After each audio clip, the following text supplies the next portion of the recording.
Yo, bien ou bof, le Paris Saint-Germain a reçu Lens à la maison, donc PSG Lens 2-0, un match plutôt maîtrisé, un début de saison qui commence bien, mais là les blessés, franchement je commence à flipper, là ça va devenir compliqué pour notre coach Luis Enrique. 4 matchs, 4 victoires et 5 blessés, une belle performance on peut dire. Non franchement sans blaguer, là Gvara et Lee qui viennent alourdir la liste à l'infirmerie, mais pour le moment, moi j'ai envie de penser, pour le moment on sait pas, ça a pas l'air sérieux pour Gvara et Lee. Par contre, Beraldo qui est sorti sur civière, c'est à ce moment-là où vraiment j'ai commencé à m'inquiéter. Là, vraiment, c'est relou. Alors oui, c'est pas un titulaire, mais quand même, pour le turnover, pour le bien de l'équipe, là, ça devient compliqué pour le coach. Même s'il va pas le montrer, parce qu'on commence à le connaître, il va pas le montrer, il montre pas ses faiblesses, il a des solutions, il sait déjà, il sait que ça fait partie du jeu, il connaît son métier, on va pas lui apprendre. J'ai confiance au staff, j'ai confiance au coach, je sais qu'il va gérer, mais n'ayons pas peur des mots, ça devient compliqué. Pour Lee et Gvara, on va pas dramatiser, on sait pas encore, je pense que c'est pas sérieux. J'espère ne pas porter la poisse en disant ça, je pense que c'est pas sérieux. Mais Beraldo qui sort sur civière, ça vraiment, ça m'a inquiété. Après bon bah Doué, Dembélé, on sait déjà qu'ils seront absents lors des 2 prochains matchs et peut-être celui du Barça parce que forcément ils seront plus blessés mais avec le temps de récupération qu'on oublie souvent de rajouter autant de blessures, bref. Ah vas-y, t'as vu, c'est une galère rien que d'y penser. Mais sinon, le match est maîtrisé. Mon top 3, évidemment, Barcola doublé. Barcola, l'homme du match. Barcola, c'est l'homme du match. Barcola, cette saison, c'est la sienne. Cette saison, à mon avis, il va encore monter en grade, Barcola.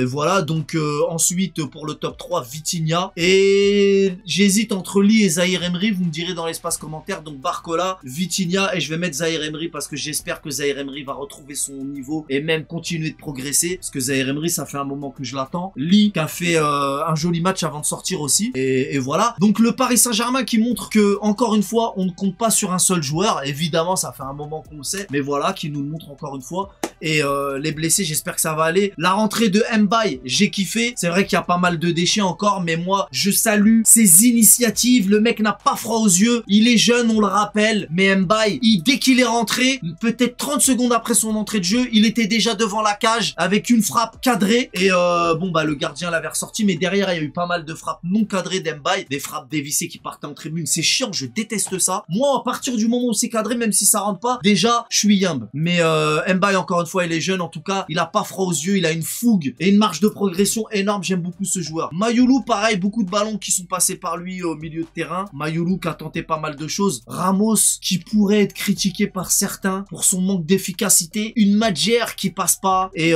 d'autres tentatives qui passent pas. C'est dommage, mais Ramos c'est comme ça, c'est un poste ingrat et il se fait oublier à croire qu'il est pas là, mais il est là et c'est justement son objectif, se faire oublier et bim, en mode renard de surface. Non, Ramos c'est dommage qu'il ait pas marqué, mais je compte évidemment sur lui, j'ai pas envie de le critiquer. Ensuite, Zabarni, je pourrais dire que je suis légèrement déçu, mais n'oublions pas que Zabarni est encore en mode adaptation, les gars. Il vient d'arriver, il est encore en mode adaptation, donc je vais rien dire, on va attendre encore un peu. Là, c'était pas ouf son match, on peut le dire quand même. Et Beraldo à ses côtés, qui lui est sorti, comme vous le savez, bah lui, il a fait un bon match, Beraldo, donc c'est encore plus dommage. J'espère que, de toute façon, on va avoir des nouvelles. En tout cas, ce soir, si je dors mal, ça sera pas à cause du score. Bref, c'est chiant, c'est blessé, franchement, ça gâche la journée. Ça gâche la journée, un début de saison qui commence très très bien. Normalement, on devrait rester à la première place et ne plus la lâcher jusqu'au bout. Hein, c'est ce qui devrait se passer logiquement. Mais là, avec les blessés, vraiment, je m'y attendais pas. Et c'est à ce moment-là que tout le monde va commencer à critiquer le mercato, évidemment. Voilà, on a des blessés, ça va critiquer le mercato, comme l'année dernière, rebelote, Lucho. Moi, personnellement, je lui fais confiance. Je fais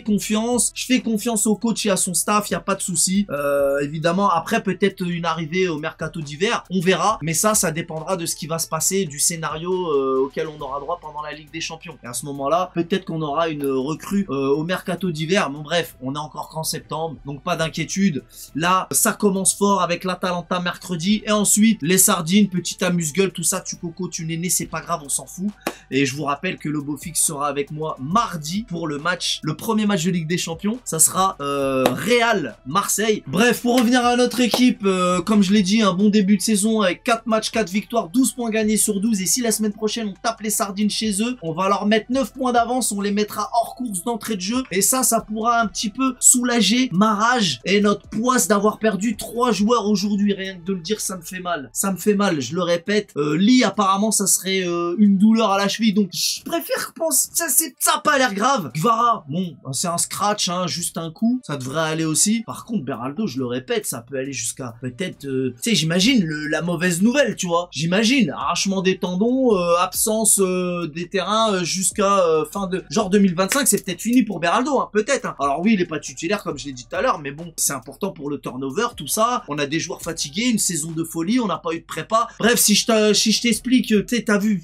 Vas-y, laisse tomber, je suis dégoûté rien que d'y penser. Mais bon, maintenant, l'objectif va être de passer la semaine intense qui nous attend sans blesser. Objectif, plus de blessés. Alors, quand je dis semaine intense, évidemment, je fais allusion à notre premier match en Ligue des Champions. La semaine prochaine, une petite partie de plaisir à l'extérieur, mais comme ils savent pas jouer, qu'est-ce qu'ils vont faire? On connaît déjà leur stratégie, hein. Quand, surtout chez eux, ils vont y aller fort sur l'homme dans les duels et quitte à nous blesser. Mais bon, peut-être que je suis mauvaise langue parce que eux aussi, ils ont beaucoup à perdre. Ah oui, parce que là, cette saison, ils vont avoir des 3 matchs à jouer par semaine, ils sont pas habitués. Ça va peut-être être une hécatombe chez eux aussi, donc ils ont peut-être pas intérêt à nous rentrer dedans. Bref, on verra. En tout cas, là, j'espère qu'on aura plus de blessés avec la semaine intense qui nous attend. Et sans oublier les adieux de Presnel Kimpembe qui a fait ses adieux aujourd'hui au Parc des Princes.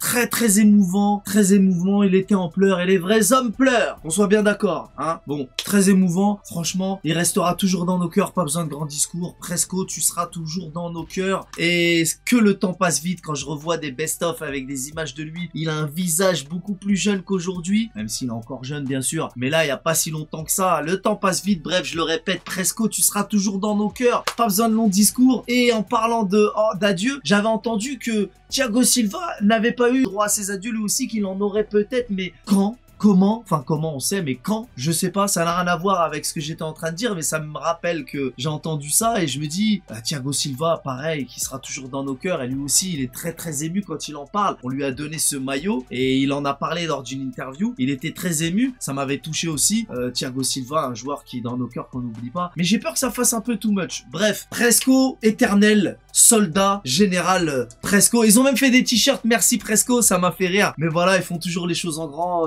À Paris, tu connais. Et voilà, c'est tout pour aujourd'hui. J'espère que cette vidéo vous a plu. Comme d'hab, n'hésitez pas à lâcher un maximum de pouces bleus. Donnez-moi votre top 3 dans l'espace commentaire et likez, partagez. Je vous donne rendez-vous donc mardi soir en compagnie du beau fixe pour une sardine party où on va bien rigoler, on va bien rigoler. On connaît les bails. Salut!